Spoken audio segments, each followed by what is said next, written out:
ready for your first act? Say yeah. Ladies and gentlemen, one of my favorite homegirls on the comedy scene. She's here tonight. I'm bringing her up right now. Please put your hands together for Levy.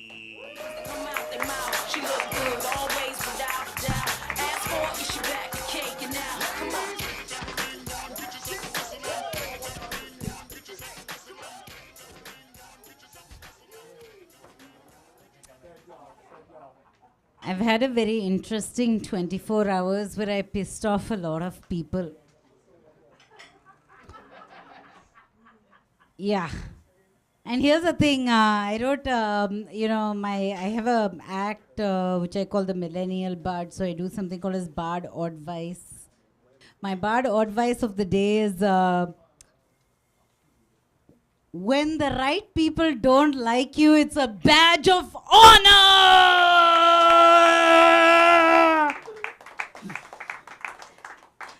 Like, I'm trying to feel bad about something, right? And I can't because I'm like, oh, a white supremacist doesn't like me. Oh, no.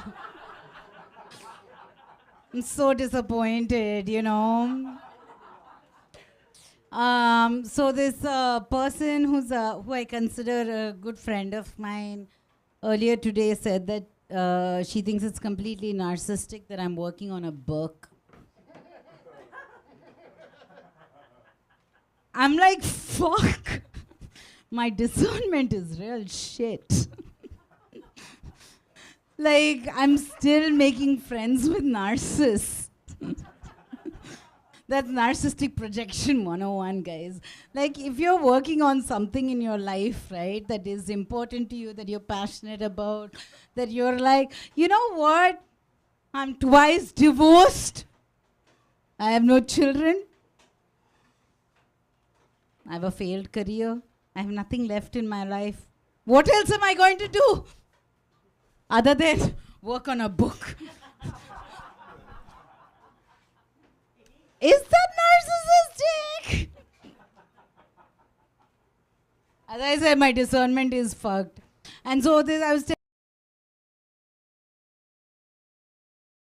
interesting book, okay? It's about growth mindset. And I'll go into it more later. But, I was telling this friend of mine about this story. It's like, seriously, how can anybody in this day and age think it's narcissistic for fucking wanting to do something with your life? You know, that's like psycho and weird, okay? And I'm just like, you know what? My friend was listening to the story and he's like, yes, your discernment is fucked. You have 2 divorces. And I was like, fair point, sir. Fair point. Fair point. I do have, in my 30s, I got 2 PhDs in addition to the 1 PhD I got in my 20s. The 2 PhDs I got in my 30s were 2 pretty huge divorces. Yeah. So, I fucking hate that. So, here's what happened recently, you know, like I've been trying to figure out what my policy is with narcissists, yeah. It's like very confusing. I divorced my second husband, who was a motherfucking narcissist. And I'm like, this is, I think, the theory I have is that if you have colonizer ancestry, your generational inheritance is narcissism. And if you have not colonizer ancestry, your generational inheritance is authenticity. And the reason why I have this hypothesis, my first husband was a white man, right, white. But both of his grandmothers, his grandparents came from Lithuania, just so happened to be Lithuania. And they had to leave Germany in the German occupation and like escape to Canada, reset their lives and like survive, right? And I was with him for 12 years, right? Data. My second husband, who's also white man, my first husband 3 years older than me, my second husband same age. So plus or minus 5 years, you know, it's like we're all millennials. So the data checks out, okay? He was a descendant of the Jefferson family line. Yeah, his family, in fact, even goes to those reunions. Yeah, and let's just say that if weaponized incompetence was a thing, that would be my ex-husband, with a side of gaslighting and projection. So yes, I got a PhD in narcissism in my last marriage. So that's why I'm saying, like, I think your generational inheritance is narcissism, and my take on that is like, oh, these days when I see like folks, oh, this is bad advice. Very hot tip to figure out who's a narcissist or not. If you have a problem with somebody, just notice if they deflect or reflect.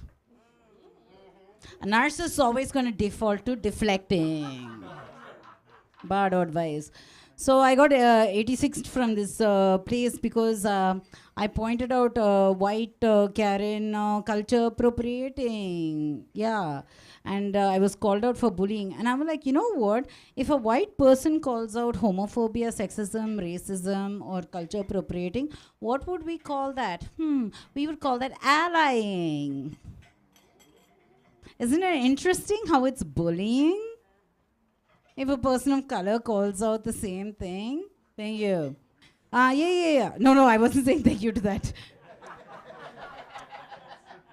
But I do get called out for culture appropriating. Like whenever I speak with my American accent, people say like I'm culture appropriating the Valley Girl accent. I spent 10 years in California. And a conversation with a friend helped me write this, which is like, you know what? The word culture is of Greek origins. Appropriation is appropriated from French. English is a bastardized language, which makes the California Valley Girl accent about as American as apple pie, which is Dutch. Thank you. Thank you. Lean back. Come on.